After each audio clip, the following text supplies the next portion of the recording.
एक बार धर्म और लक्ष्मी में बहस हो गई। धर्म बोले कि मैं बड़ा हूँ और लक्ष्मी बोली कि मैं बड़ी हूँ। दोनों स्वर्ग के राजा इंद्र के पास गए। इंद्र ने पूछा, आप दोनों आज अचानक मेरे पास कैसे आए हो? तब धर्म और लक्ष्मी ने अपनी बात इंद्र के सामने रखी। लक्ष्मी ने कहा, देवराज, मैं सबसे बड़ी हूँ, क्योंकि बिना लक्ष्मी के जीवन का कोई मूल्य नहीं होता। धर्म ने कहा कि हे देवेंद्र, बिना धर्म के भी जीवन का कोई औचित्य नहीं रहता, इसलिए हम चाहते हैं कि आप हमारा न्याय करें और बताएं हम दोनों में कौन सर्वश्रेष्ठ है। देवराज, इंद्र धर्म संकट में आ गए। उन्होंने सोचा कि मैं कैसे यह बताऊं कि कौन सबसे सर्वश्रेष्ठ है। यदि मैंने लक्ष्मी को सर्वश्रेष्ठ बता दिया तो मैं धर्म से चला जाऊंगा, और यदि मैंने धर्म को सर्वश्रेष्ठ बता दिया तो मैं लक्ष्मी विहीन हो जाऊंगा। उन्होंने बहुत सोचा, पर कुछ हल उनके दिमाग में नहीं आया। आखिर मैं उन्होंने दोनों को कहा कि मुझसे भी ज्यादा न्याय प्रिय धरती पर एक राजा है, उसका नाम विक्रमादित्य है। आप दोनों उसके पास जाओ और उससे अपना न्याय करवाओ, वह आप दोनों का न्याय बड़ी सरलता से कर देगा। लक्ष्मी और धर्म दोनों पृथ्वी लोक पर आ गए। दोनों राजा विक्रमादित्य के पास पहुंचे और बोले, हे राजन, आप हमारा न्याय करें। राजा विक्रमादित्य बोले, ठीक है, पहले आप दोनों अपना अपना किस्सा मुझे सुनाओ,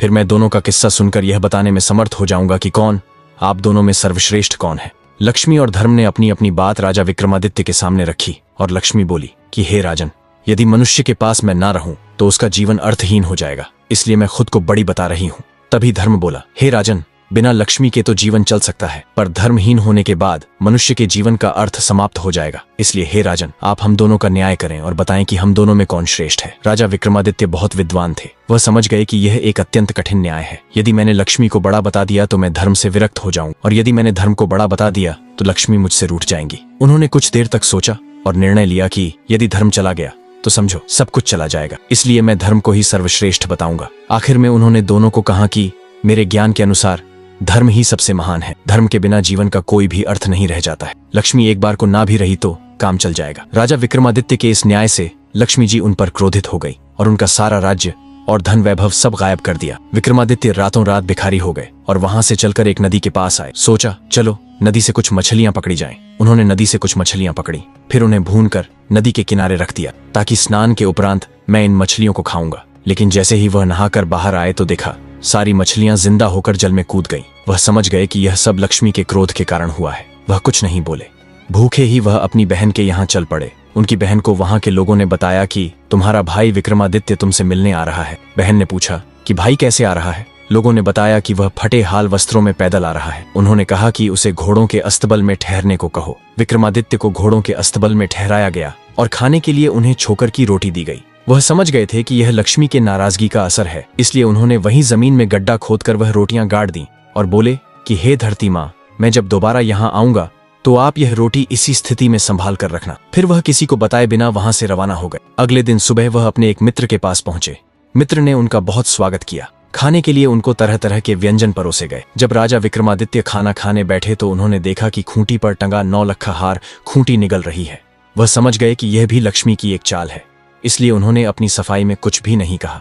मित्र जानता था कि विक्रमादित्य ऐसा नहीं कर सकते, पर उसकी पत्नी ने विक्रमादित्य पर अभियोग लगा दिया कि उनका हार विक्रमादित्य ने ही चुराया है। वहां से विक्रमादित्य चलते हुए किसी दूसरे राज्य में आ गए। चलते चलते थक जाने के कारण उन्होंने सोचा कि क्यों ना किसी वृक्ष के नीचे थोड़ी देर सो लिया जाए। उधर उस राजा के यहाँ चोरों ने चोरी की थी। वह धन उन्होंने लाकर सोते हुए विक्रमादित्य के पास रख दिया। इधर राजा के सैनिक चोरों की तलाश में जब वहां पहुंचे तो देखा कि सारा धन विक्रमादित्य के पास पड़ा था। उन्हें समझ में आ गया कि यही चोर है। उसको पकड़कर राजा के पास ले गए। राजा ने पूछा कि क्या तुमने ही यह धन चुराया है? विक्रमादित्य ने कहा, राजन, यह धन मैंने नहीं चुराया है, पर उनको अपनी बात की सत्यता को सिद्ध करने के लिए कोई साक्ष्य नहीं था। इसीलिए राजा ने सजा के रूप में उनके दोनों हाथ पांव कटवाने का हुक्म दिया। सैनिकों ने उनके दोनों हाथ पांव काट दिए और बाजार के बीचों बीच उन्हें फेंक दिया। साथ ही उनके पास एक जूता रख दिया गया और वहां लिख दिया कि जो भी उधर से गुजरे उन्हें 5 जूता अवश्य मारे। जो भी राही वहां से गुजरता उन्हें 5 जूते अवश्य मारता। एक बार उस राज्य का एक तेल निकालने वाला तेली उस राह से गुजरा जहां पर राजा विक्रमादित्य घायल अवस्था में पड़े थे। राजा ने उससे कहा कि हे मित्र, मेरे गांव पर मक्खियां बैठ रही हैं जो मुझे पीड़ा पहुंचा रही हैं, इसीलिए यदि तुम मुझे थोड़ा सा तेल लगा दो तो तुम्हारा बहुत ही उपकार होगा। तेली हंसा और बोला, एक तो मैं तुम्हें जूते की सजा नहीं दे रहा हूँ और ऊपर से तुम मुझसे तेल की आशा करते हो। राजन ने उनसे प्रार्थना की। वह एक दयालु व्यक्ति था। उसने थोड़ा सा तेल उनके घाव पर लगा दिया। उस दिन जब वह तेल बेचने गया तो उसका तेल शाम तक बेचने के बाद भी उतना का ही उतना रहा। उसे बड़ा आश्चर्य हुआ कि आज ऐसा क्या हुआ कि मेरे घट का तेल चुक ही नहीं रहा है। उसके समझ में आ गया कि यह सब उस घायल व्यक्ति के कारण हो रहा है। वह कोई देव आत्मा तो नहीं। तेली जब घर पहुंचा तो बहुत प्रसन्न था। उसकी पत्नी ने प्रसन्नता का कारण पूछा। उसने सारी बात विस्तार से बता दी। बोला, वह व्यक्ति कोई दिव्य आत्मा है। पत्नी ने यह बात सुनते ही कहा कि आप किसी प्रकार उस व्यक्ति को अपने घर ले आओ। वैसे भी हमारे कोई संतान नहीं है, इसी बहाने हमें संतान सुख भी प्राप्त हो जाएगा, लेकिन राजा से पूछे बगैर हम उसे ला भी नहीं सकते, इसलिए पहले हम राजा से एक बार अवश्य इस संदर्भ में बात करेंगे। पत्नी ने अपनी तेली को समझाया। वह बोली, आप कल सुबह जाकर राजा से बात कर लो, अब देरी करना उचित नहीं है। फिर तेली अगले दिन प्रातःकाल वो राजा से मिलने पहुंच गया। राजा ने आने का कारण पूछा तो वह बोला, मालिक, यदि आप आज्ञा दे तो मैं उस लूले लंगड़े व्यक्ति को अपने घर ले जाऊं। हमारे कोई संतान नहीं है, इसलिए हमारी इच्छा है कि हम उसको अपने साथ रखकर संतान सुख प्राप्त करें। राजा कुछ देर सोचता रहा, फिर बोला, वैसे भी वह व्यक्ति हमारे लिए किसी काम का नहीं है, इसलिए तुम उसको अपने घर ले जा सकते हो। राजा की आज्ञा मिलते ही वह विक्रमादित्य को अपने घर ले आया। जैसे ही विक्रमादित्य उसके घर पहुंचे, उसका हर कार्य अब अच्छा होने लगा। जितनी वो उसकी सेवा करते उतनी समृद्धि बढ़ने लगी। इधर राजा की राजकुमारी बहुत ही विदुषी थी। वह लगभग हर कला में पारंगत थी। वह शाम को दीपक राग गाकर महल और शहर के दियों को प्रज्वलित करती और फिर जब वह रात को दिए बुझाती, उसके बाद विक्रमादित्य फिर से दीपक राग गाकर दिए प्रज्वलित कर देते थे। ऐसा जब 2-3 दिन हुआ तो राजकुमारी को विश्वास हो गया कि राज्य में कहीं न कहीं विक्रमादित्य रहते हैं, क्योंकि दीपक राग गाने वाले गिनती के ही लोग हैं जिनमें विक्रमादित्य सर्वश्रेष्ठ थे। उधर राजा ने राजकुमारी का स्वयंवर रच दिया। दूर दूर के राजाओं और राजकुमारों को आमंत्रित किया। जिस दिन स्वयंवर था उस दिन विक्रमादित्य ने तेली से कहा कि हे पिता श्री, मैं भी स्वयंवर देखना चाहता हूँ, इसलिए आपसे प्रार्थना है कि मुझे उस स्थल पर लेकर चले। तेली ने समझाया कि तुम चल फिर नहीं सकते तो बताओ, कहीं तुम्हें कोई चोट न लग जाए। लेकिन जब विक्रमादित्य हट पर गए तो वह ले जाने को राजी हो गया। बोला, कल प्रातः मैं तुम्हें स्वयंवर दिखाने ले चलूंगा। थोड़ी देर बाद राजा के यहाँ से यह संदेशा आ गया कि उन्हें 100 गंगा तेल सुबह तक चाहिए। तेली ने कहा, भाई ये कैसे संभव हो सकता है, ये तो बहुत ज्यादा है।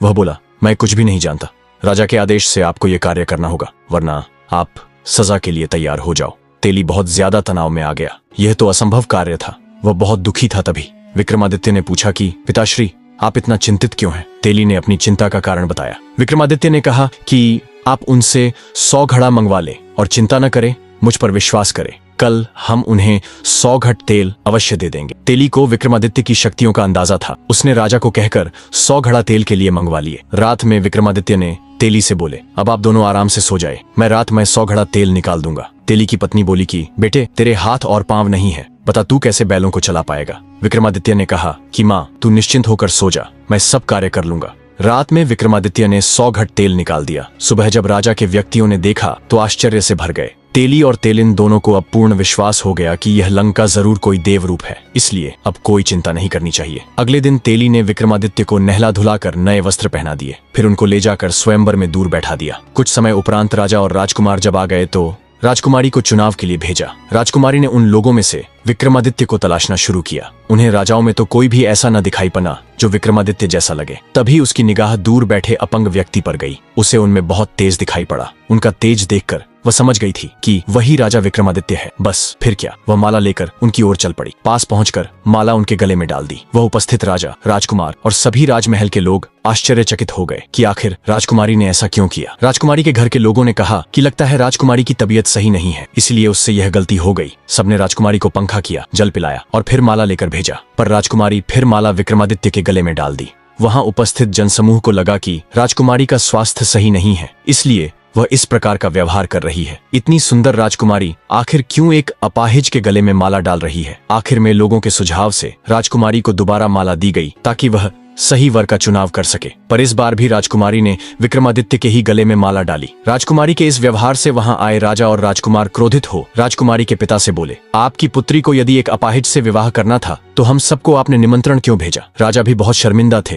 पर क्या करते, सामाजिक रीतियों का पालन करना भी जरूरी था। इसलिए उन्होंने राजकुमारी का विवाह उस अपाहिज के साथ करवा दिया और राजमहल से विदा कर दिया। राजकुमारी राजा विक्रमादित्य के साथ उस तेली के यहाँ आकर रहने लगी। तेली और उसकी पत्नी इस बात से चिंतित थे कि राजकुमारी आखिर उनके साथ कैसे रह पाएंगी, पर राजकुमारी ने उनकी चिंता को निरर्थक साबित कर दिया। वह उनके साथ सहजता से रहने लगी। एक दिन विक्रमादित्य ने राजकुमारी से कहा कि आज उनका हिरण का मांस खाने का मन है, हिरण को मांग कर ले आए। ऐसा राजकुमारी का मन नहीं था कि वह जाकर भाइयों से कुछ मांगे, पर वह अपने पति की इच्छा का हनन भी नहीं करना चाहती थी, इसलिए मन मारकर वह अपने भाइयों के पास गई। जब उसकी भाभीयों ने उसके आने का कारण पूछा तो उसने बता दिया कि उसकी हिरण का मांस खाने की इच्छा है। वह विक्रमादित्य की इच्छा को अपनी इच्छा बता दी। वह नहीं चाहती थी कोई उसके पति के बारे में कुछ गलत कहे, पर फिर भी भाभीयों ने उसके पति के बारे में उसे सुनाया। बोली, जब हिरण के मांस का इतना ही शौक था तो किसी अच्छे व्यक्ति को चुनती। राजकुमारी उनकी जली कटी बातें सुनकर वापस आ गई। उसने सारी बातें विक्रमादित्य को आकर बताई। विक्रमादित्य ने कहा कि कोई बात नहीं, तुम उनसे मेरी तलवार और घोंगा मांग लाओ। राजकुमारी जब वापस जाने लगी तो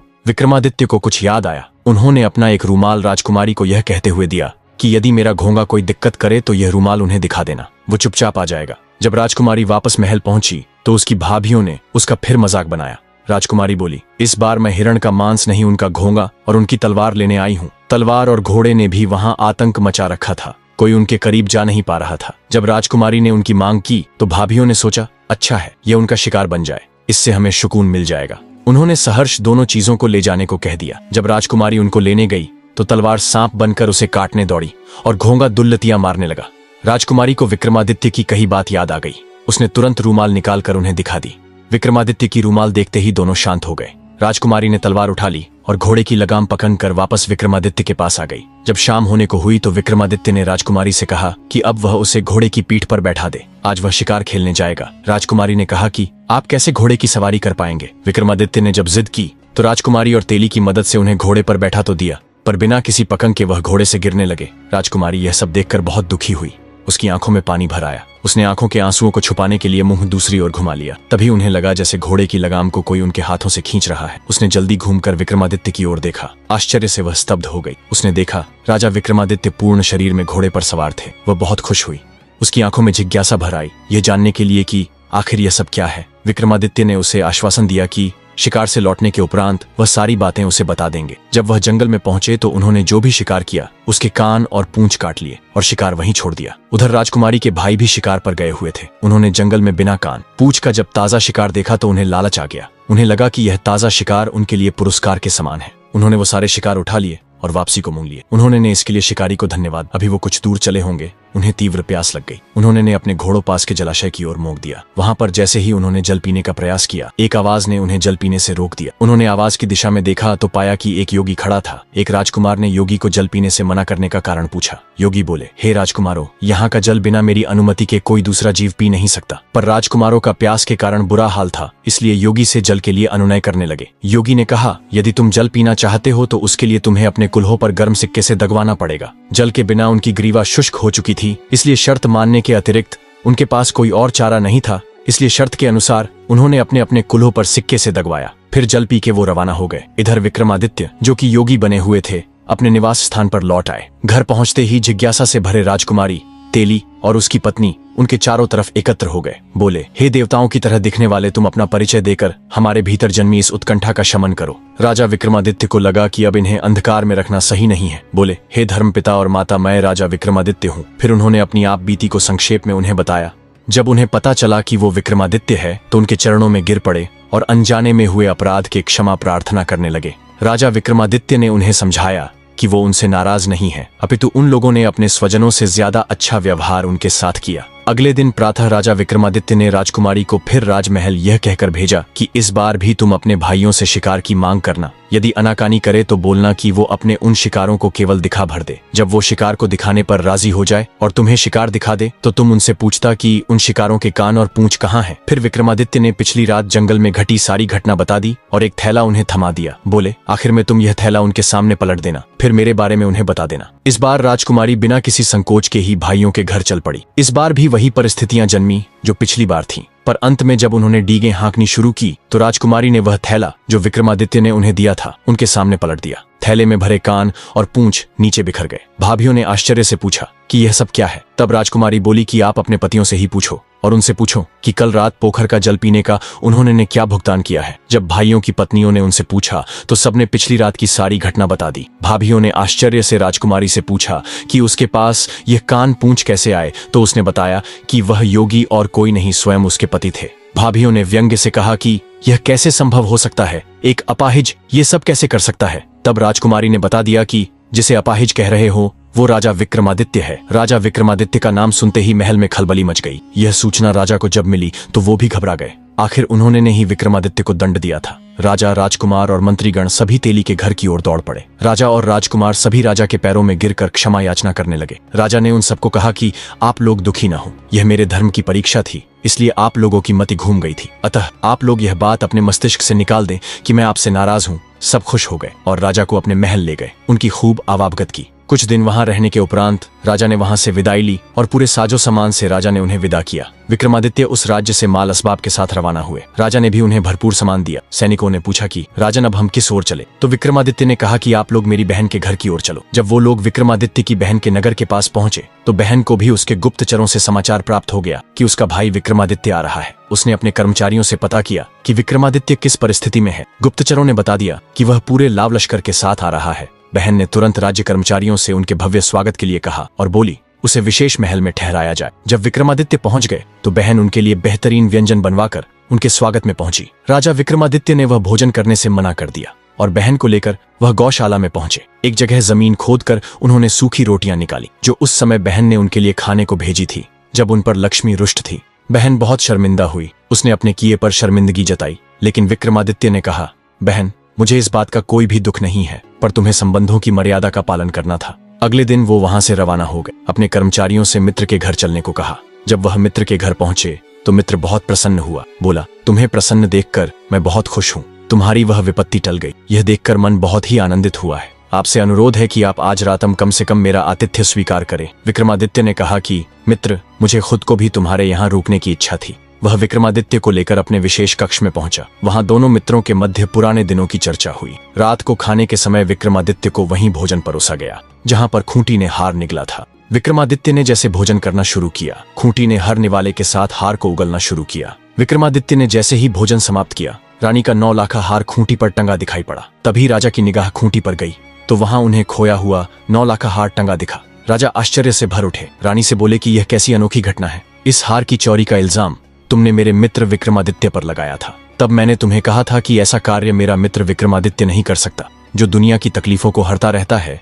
क्या वह एक तुच्छ हार के लिए इतना गिर सकता है? जाओ, अपना हार ले लो। रानी को अपने द्वारा किए गए कार्य पर बहुत शर्मिंदगी हुई। उसने हाथ जोड़कर विक्रमादित्य से क्षमा मांगी। बोली, हे राजन, मेरी मति को उस समय न जाने क्या हुआ था। मेरे उस अपराध की कोई भी क्षमा नहीं है, पर मैं चाहती हूँ कि आप एक बार मुझे माफ करके मेरी पीड़ा को कम कर सकते हैं। तभी विक्रमादित्य ने कहा कि आप लोग ज्यादा दुखी न हो, वह समय मेरा विपत्ति का था। मुझ पर लक्ष्मी रुष्ट थी, इसलिए वो सारी घटनाएं घटी। फिर उन्होंने वो सारी बातें विस्तार में उनको बताई। फिर अगले दिन अपने राज्य के लिए रवाना हो गए। जब वो अपने राज्य में पहुंचे तो लक्ष्मी नगर के मुख्य विदार पर ही उन्हें मिल गई। बोली, हे राजन, तुम सही थे और मैं गलत थी, इसलिए मैंने तुम्हें जो दंड दिए उसके लिए मैं दुखी हूँ। क्या पुत्र अपनी माता को क्षमा नहीं कर सकता?